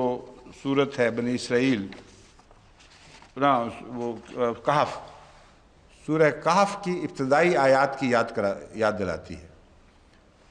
وہاں قطعی طور پر عیسائی قوموں سے متعلق پیش گوئیاں ہیں، کیونکہ ساری صورت ہی عیسائیت کے متعلق ہے، اور آئندہ زمانے میں دجال کے عروج سے تعلق رکھتی ہے وہ صورت۔ رسول اللہ صلی اللہ علیہ وسلم نے دجال سے بچنے کے لیے اس کی پہلی 10 آیات اور آخری 10 آیات تلاوت کرنے کی ہدایت فرمائی۔ ایک طرف فرمایا دجال سے بچنے کے لیے یہ نسخہ ہے، اور جب ہم قرآن کریم کا مطالعہ کرتے ہیں تو وہاں دجال کا ذکر نہیں، عیسائیوں کا ذکر مل رہا ہے۔ تو اس سے زیادہ اور کیا نشاندہی ہو سکتی ہے؟ اور ان عیسائیوں کا ذکر مل رہا ہے جو حضرت مسیح کو خدا کا بیٹا بنا کر بہت بڑے ظلم میں مرتکب ہیں۔ تو کل جو میں نے کہا تھا کہ وہ پادری جنہوں نے مسیح کا دین بگاڑا ہے اور مسیح پر حقیقت میں سب سے بڑا ظلم کرنے والے ہیں، ان کے طرف اشارہ ہے اینٹی کرائسٹ یا دجال کے طور پر۔ اب یہ جو حدیث ہے اور یہ جو صورت ہے، یہ کس طرح اکٹھے ہو جاتے ہیں؟ دیکھیں، اللہ تعالیٰ فرماتا ہے الحمدللہ الذی انزل علی عبدہ الکتاب ولم یجعل لہ عوجا، کہ اللہ کی سب حمد اللہ ہی کی ہے، سب تعریف خدا کی ہے، اس نے کتاب اتاری ہے، ولم یجعل لہ علی عبدہ، اپنے بندے پر کتاب اتاری ہے، ولم یجعل لہ عوجا، اور اس میں اس نے کوئی کجی نہیں رکھی۔ دیکھ لیا آپ نے کجی کا لفظ کس طرح آیا ہے؟ اکثر مفسرین کتاب کہتے ہیں کہ کتاب کی طرف اشارہ ہے، مگر سورہ طٰہٰ کی یہ آیات ثابت کرتی ہیں کہ کتاب کے علاوہ لازماً بلکہ اول جو پیش نظر تھے وہ حضرت محمد رسول اللہ تھے۔ وہاں کتاب کا ذکر نہیں فرمایا کہ اس کتاب کی پیروی کریں گے جس میں عوج نہیں ہے، بلکہ اس رسول کی پیروی کریں گے جس میں کوئی عوج نہیں ہے۔ اور یہ زمانہ وہی ہے جو عیسائیت کی ترقی کا زمانہ ہے، کیونکہ سورہ کہف میں یہ ذکر مل رہا ہے، پہلے آ چکا ہے۔ تو وہی پہاڑ ہیں۔ تو اب دیکھ لیجئے کہ قرآن کریم میں ایک لفظ پہاڑ کا مختلف جگہوں پہ آتا ہے، اور قرآن کریم خود ان کی تشریح کرتا چلا جاتا ہے ان پہاڑوں کی۔ بس یہ وہ قرآن کریم کا اسلوب تھا جس کی طرف میں نے اشارہ کیا تھا۔ یہ وسیع اور محیط اصول ہے۔ ہر جگہ قرآن کریم میں یہی انداز آپ کو ملے گا کہ بڑے بڑے مسائل کی کنجیاں تھما دیتا ہے ایک لفظ کو حل کر کے، اس سے آگے پھر سارے مضمون کھلتے چلے جاتے ہیں۔ یوم یتبعون الداعی لا عوج لہ، وہ وقت ہوگا، وہ دور ہوگا جب یہ قومیں ضرور قبول کریں گی، جب ان کی کجیاں دور ہو چکی ہوں گی، جب مار پڑ جائے قدرت کی طرف سے، جب طاقتوں کے پہاڑ ٹوٹنے شروع ہو جائیں، پھر اندرونی طور پر نفسیاتی لحاظ سے ایسے لوگ حق کو قبول کرنے کے لیے زیادہ تیار ہو چکے ہوتے ہیں نفسیاتی طور پر۔ بس یہ بھی ایک عظیم پیشگوئی ہے، اور ان میں سے ہے جو کچھ پوری ہو چکی ہیں، کچھ ہو رہی ہیں۔ سورہ کہف کے حوالے سے اس کو دیکھیں تو ایک حصہ اس کا پورا ہو چکا ہے، اور ایک حصہ پورا ہونے والا ہے، جو انشاءاللہ خدا کرے تو اس صدی کی آخر تک خدا اس کے آثار دکھا دے، یا اگلی صدی کے آغاز میں، وہ مالک ہے۔ مگر اب دن قریب آ رہے ہیں کہ جب پہاڑ ضرور توڑے جائیں گے، اور اس کے بعد وہ نفسیاتی عمل شروع ہو جائے گا جس کا قرآن کریم میں ذکر ملتا ہے اس صورت میں، کہ پھر محمد صلی اللہ علیہ وسلم بے عوج رسول کی قبول کرنے کے لیے وہ نفسیاتی ذہنی طور پر تیار ہو چکے ہوں گے۔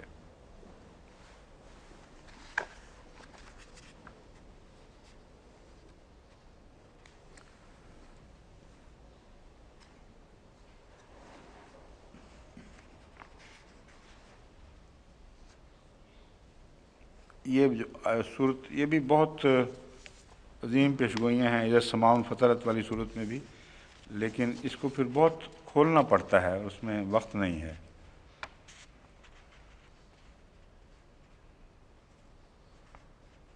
حضور صلی اللہ علیہ وآلہ وسلم کی مان بات خلافت کے اجراء اور مستحکم ہونے کا ذکر، اور خوف کا، اور پھر اس کو عمل میں تبدیل ہونے کا ذکر سورہ استخلاف میں سورہ نور کی آیت 56 میں ملتا ہے۔ تو اعجاز کی تو ایک کیا کہتے ہیں بھرمار ہے قرآن کریم میں، اور ایک ایک معجزہ عالمی حیثیت کا ہے، کل عالم کو پر غلبہ پاتا ہے، اور دونوں جہانوں کو، پہلی زمینوں کو بھی اور بعد کی زمینوں کو بھی وہ اپنی لپیٹ میں لے لیتا ہے۔ وَإِذَا الْأَرْضُ مُدَّتْ بھی فرمایا کہ یہ زمین جو ہے یہ لمبی کر دی جائے گی، اور پہلے یہ زمین آدھے جہان پر مشتمل تھی، پھر ایک دور آیا جب کہ امریکہ دریافت ہوا اور اسے نئی دنیا کہتے ہیں۔ یہ کوئی ہمارا بنایا ہوا محاورہ نہیں ہے، نئی دنیا ایک عطا ہوئی ہے۔ تو اللہ تعالیٰ فرماتا ہے کہ یہ جو تم دنیا جس کو کہہ رہے ہو یہی نہیں ہے، ایک وقت آئے گا اذا الارض مدت، جب کہ زمین کو اور بھی پھیلا دیا جائے گا، تم ایک نئی دنیا اسی دنیا سے دریافت کر لو گے۔ تو پیشگوئیوں کا تو کوئی حد ہی نہیں ہے، جس کو پنجابی میں کہتے ہیں انت نہیں، کوئی آخری کنارہ نظر نہیں آتا، اور ہر پیشگوئی ایک کلیتاً ایک سورج ہے جو چمک رہا ہے، جس میں تبدیلی کرنے کی کسی کی مجال نہیں ہے۔ اب اس کے ساتھ ہم دوسری آیت کی طرف اب منتقل ہوتے ہیں۔ یہ ہے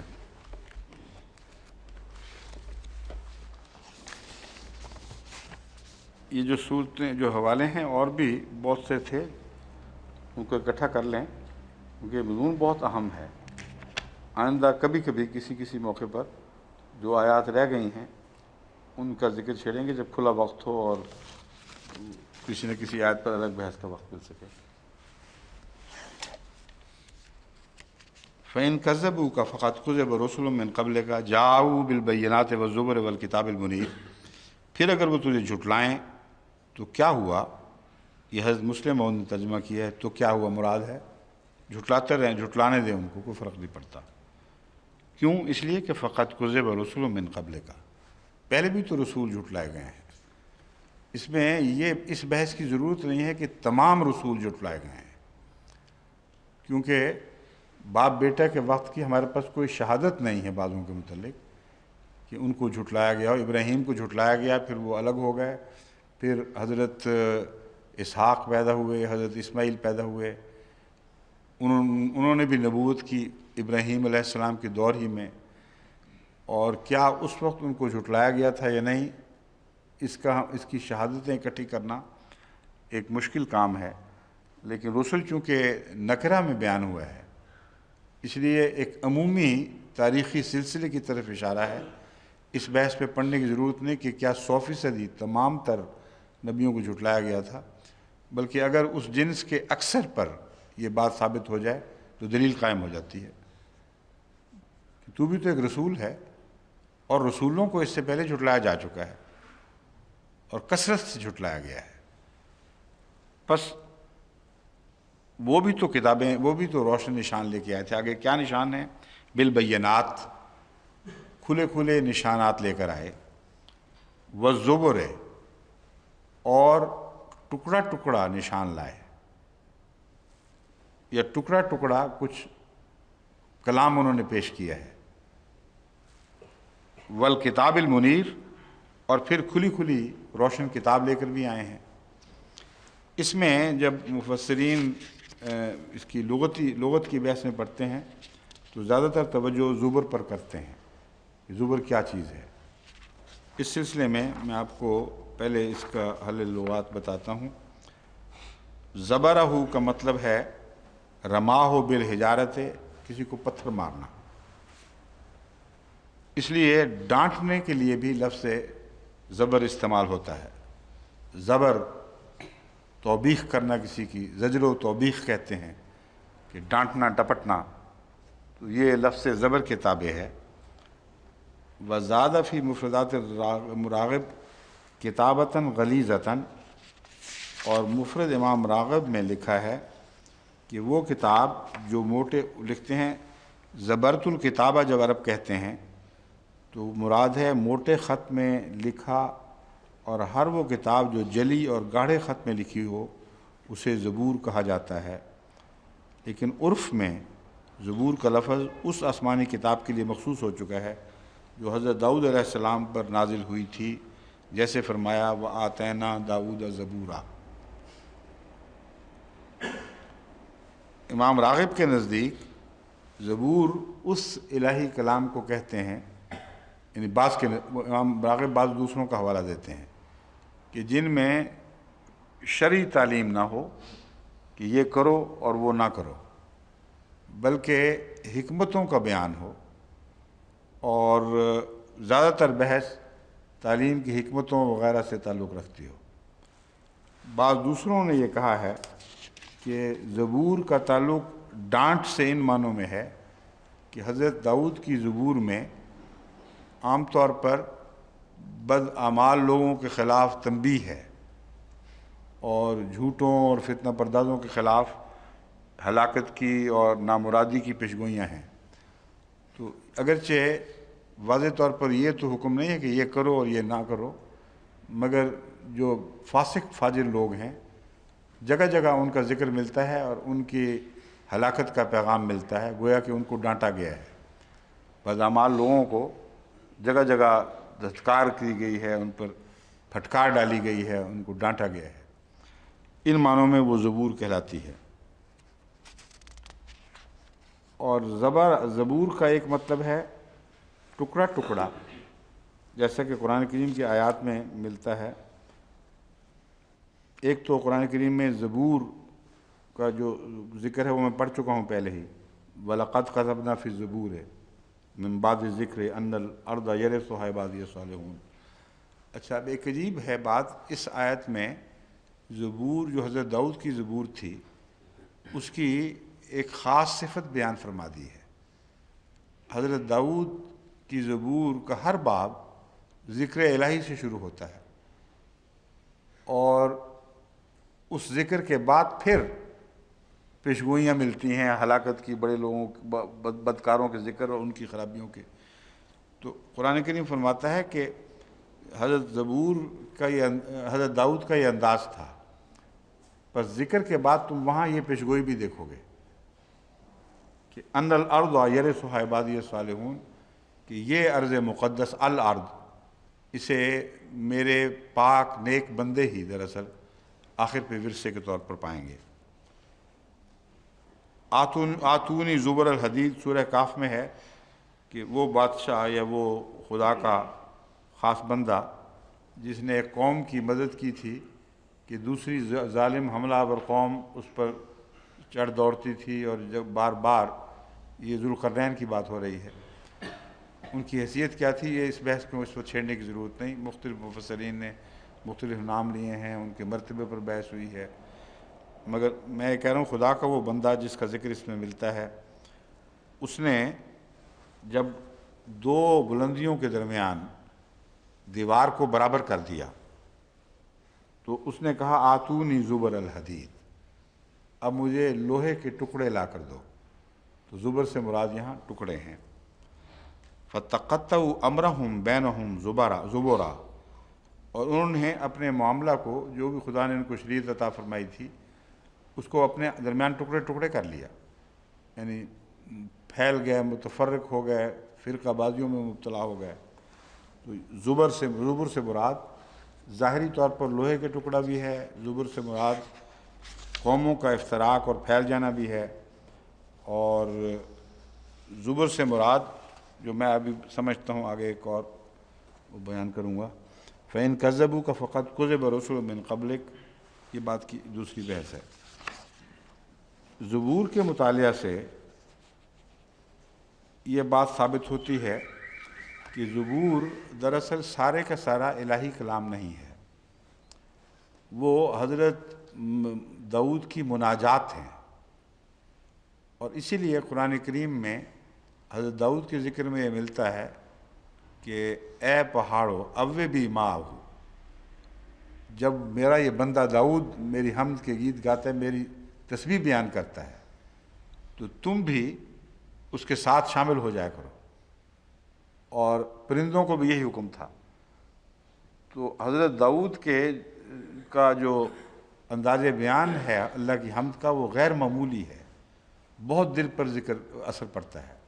اسی لیے اللہ تعالیٰ نے اس کا ذکر کے ساتھ حوالہ دیا ہے کہ داؤد کی جب تو زبور پڑھو گے تمہیں ذکر ملے گا، اور ذکر کے بعد پھر پیشگوئیاں بھی ملیں گی۔ تو حضرت داؤد کی زبور میں ایک بات تو ذکر والی نمایاں ہے، اور دوسری یہ ہے کہ ایک باب کا دوسرے باب سے کوئی ایسا رابطہ نہیں ہے کہ ایک مسلسل کتاب ہو جس کے باب ایک کے بعد دوسرے ظاہر ہو رہے ہوں اور زمانی ان میں ترتیب ہو یا مضمون کی کوئی ترتیب پائی جائے۔ 150 ابواب ہیں، 5 کتابیں ہیں، ان کو آپ پڑھ کے دیکھ لیں ان میں قرآن کریم کی طرح یا دوسری الہی کتب کی طرح کوئی مسلسل مربوط مضمون نہیں ملتا، بلکہ غزل کا رنگ ہے۔ جس طرح غزل میں مختلف مضامین اکٹھے ہو جاتے ہیں، اسی لیے اس کو غزل بھی کہا گیا ہے۔ اور سامز آف ڈیوڈ ہیں اور سامز آف سامز، یعنی حضرت سلیمان کا بھی یہی انداز تھا، اپنے باپ سے جو سیکھا انہوں نے، اور بہت ہی پیارے انداز میں اللہ کی حمد بیان کی ہے۔ اس کو کہتے ہیں غزل الغزلات۔ تو غزل کا جو مضمون ہے وہ یہ ہے کہ الگ الگ ٹکڑوں میں ایک مضمون ہے، اور اس کے پھر ہر شعر میں بھی ایک الگ مضمون شروع ہو جاتا ہے۔ تو ان معنوں میں خدا تعالیٰ کی، اور پھر خدا تعالیٰ کا الہام بھی ان میں ٹکڑا ٹکڑا ملتا ہے کہیں کہیں۔ بس حضرت داؤد کے وہ گیت جو ذکر سے بھرے ہوئے تھے اور اللہ کو پسند آئے، ان میں چیدہ چیدہ خود جگہ مقامات پر اللہ تعالیٰ کا الہام بڑے واضح طور پر نظر آتا ہے، اور پیشگوئیاں ہیں جو لفظاً لفظاً خدا کا الہام نہ بھی ہوں، تو حضرت داؤد کے اوپر جو خدا تعالیٰ کا کلام ظاہر ہوا ہے اس کو انہوں نے بیان کیا ہے کہ اس کا یہ نتیجہ نکلے گا، یہ نتیجہ نکلے گا۔ مگر یہاں ہے جاؤ بالبینات والزبر۔ سوال یہ ہے کہ کیا تمام انبیاء میں صرف حضرت داؤد ہی کو زبور ملی تھی اور باقیوں کو نہیں ملی؟ تو پھر یہاں انبیاء کو جمع کی صورت میں کیوں بیان فرمایا گیا ہے کہ انبیاء کو، گویا کہ عام طریق تھا کہ انبیاء کو زبور ملا کرتی تھیں۔ تو ایک تو حضرت سلیمان کی جو ہیں دعائیں وغیرہ، ان کو ہم ویسے زبور تو نہیں کہتے، مگر جن معنوں میں قرآن یہاں کہہ رہا ہے زبر ہے، زبر کے طور پر ہم ان کو قرار دے سکتے ہیں کہ یہ بھی زبر کی ایک مثال ہے۔ بس غزلات کہیں یا سامز آف سولومن کہیں یا سامز آف سامز کہیں، وہ بھی زبور کی طرح کی ایک چیز ہے، اگرچہ اصطلاحاً اس کو زبور قرار نہیں دیا جاتا۔ پھر حضرت مسیح موعود علیہ السلام کے اوپر کوئی شرعی حکم نازل نہیں ہوا جو نیا ہو، قرآن سے باہر ہو، لیکن زبور آپ کو دی گئی ہے، کیونکہ آپ دور سمین کا مطالعہ کریں، اتنا ملتی ہے حضرت داؤد کے گیتوں سے اور اس طرز سے کہ بعض جگہ آدمی حیران رہ جاتا ہے، بالکل وہی طرز بیان ہے۔ اور جو لا علم لوگ ہیں وہ اس بات کو نہ سمجھنے کے نتیجے میں بعض جگہ حضرت مسیح موعود علیہ السلام پر درندوں کی طرح حملہ کرتے ہیں، لیکن چونکہ انہوں نے پرانی کتابیں پڑھی نہیں ہیں، ان کو پتہ نہیں کہ زبور کے انداز کیا ہیں، اس لیے وہ نہیں سمجھ سکتے۔ اور حضرت مسیح موعود علیہ السلام نے اسی کلام میں یہ بھی فرمایا، میں ہوا داؤد اور جالوت ہے میرا شکار، کہ میں داؤد ہوں اور جالوت میرا شکار ہے۔ اب وہاں جو ہے کہ میں خاکی ہوں میرے پیارے، نہ آدم زاد ہوں بشر کی جائے نفرت اور انسانوں کی آر۔ یہ بہن ہی یہی مضمون حضرت داؤد میں ملتا ہے کہ میں تو ایک گندا کیڑا ہوں جس سے انسان شرم کھاتے ہیں، ایک ذلیل اور حقیر چیز ہوں، کسی کو کوئی قدر نہیں، بس میں تیری طرف جھکتا ہوں۔ بڑے ہی دردناک انداز میں اللہ تعالیٰ کی رحمت کو انگیخت کیا گیا ہے۔ انہ اواب، واقعتاً وہ اواب بھی تھے۔ اللہ اواب کی صفت مختلف معنوں میں استعمال ہوئی ہے، مگر میں حضرت داؤد کی صفت کی وجہ سے آپ کو اواب بتا رہا ہوں کہ وہ آپ واقعتاً خدا کی طرف ایسا جھکنے والے تھے کہ اس کے نتیجے میں روح پگھلتی ہے جب ان باتوں کو انسان پڑھتا ہے۔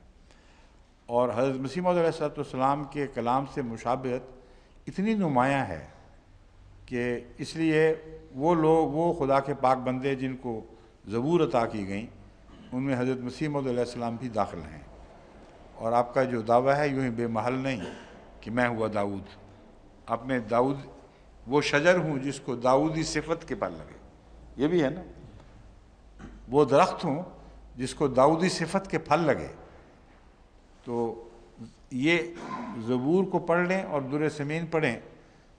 تو آپ کو خود گواہی مل جائے گی کہ یہ بھی ایک زبور کی قسم کی چیز ہے، جو حضرت مسیح علیہ السلام کو عطا کی گئی۔ بس بینات وہ نشانات ہیں جو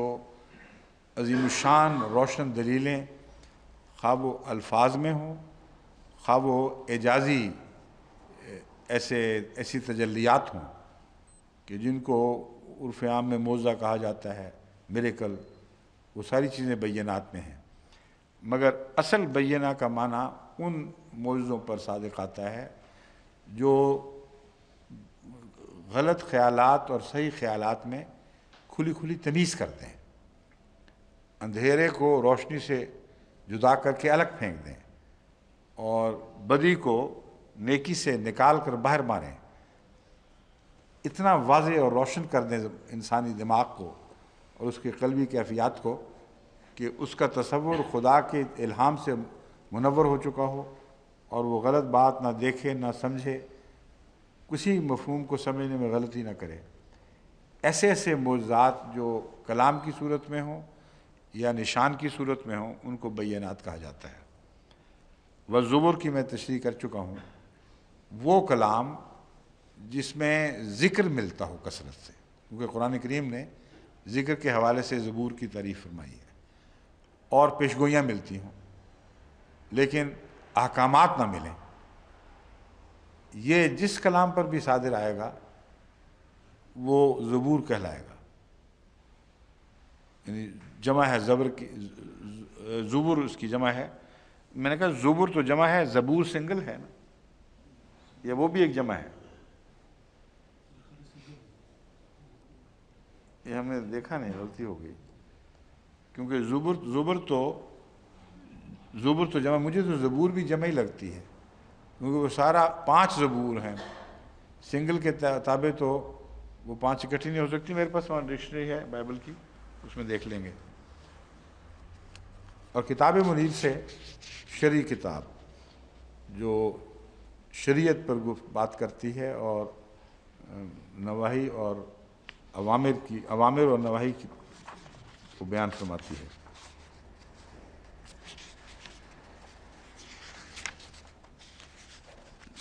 باقی ساری جو گفتگو ہے اس کا زبور کے اوپر اور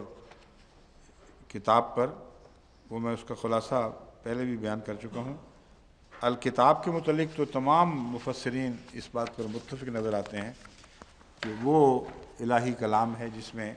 احکامات اور یعنی اوامر اور مناہی نواہی یعنی کسی بات سے رکنے کی تعلیم ہو، یعنی شریعت جس پہ ہو اس کو الکتاب کہا جائے گا۔ اگلی آیت ہے کل نفس ذائقۃ الموت وانما توفون اجورکم یوم القیامہ، ہر جان موت کا بدلہ چکھنے والی ہے۔ وانما توفون اجورکم یوم القیامہ، اور تمہیں تمہارے اجور، میں نے کہا وقت ہو چکا ہے، اب اس آیت کو کل کیوں نہ شروع کریں؟ ہاں انشاءاللہ اس آیت کو کل ہی شروع کریں گے پھر، ورنہ بہت جلدی اس کو چھوڑنا پڑے گا۔ مجھے کوئی بات تو نہیں رہے گی، کوئی نیا حوالہ وہاں سے آیا ہو؟